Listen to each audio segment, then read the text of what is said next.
હા, દેવીને પાર્વતીને જે ખબર નથી કે હું કોણ છું. અમીનો કૂપો અને ભસ્મકંકણ મારા માથે નાખી દઉં અને અમીનો કૂપો પી અને હું અમર્યાદ દૈત્યનો રાક્ષસ થઈ જાઉં.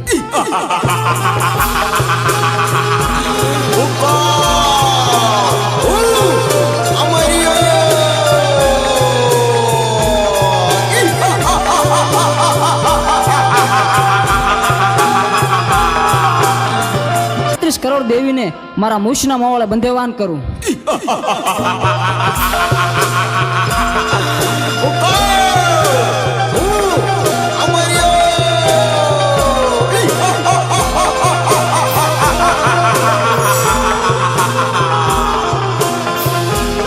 ભસ્મ કણકણ અમીનો કૂપ લાવો.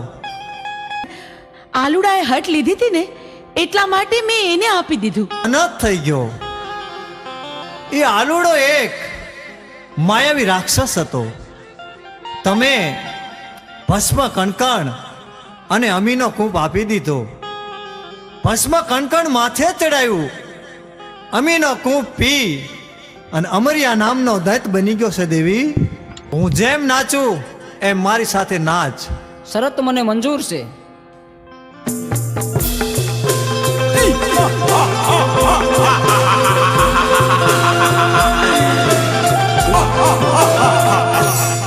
હા, લંગોટે મને નચવી અને મારું ભસ્મ કંકણ ઉડી ગયું તો મારું મોત નિશ્ચિત છે. તો ચાલ અત્યારે અહીંથી હું ભાગી જાઉં. પ્રભુ, પ્રભુ, આ અમર્યો રાક્ષસ તો ભાગી ગયો. હવે શું થશે પ્રભુ? એ તો ભોળી પ્રજાને રંજાડશે. પ્રભુ, પ્રભુ, આનો કંઈક ઉપાય કરો. અરે દેવી,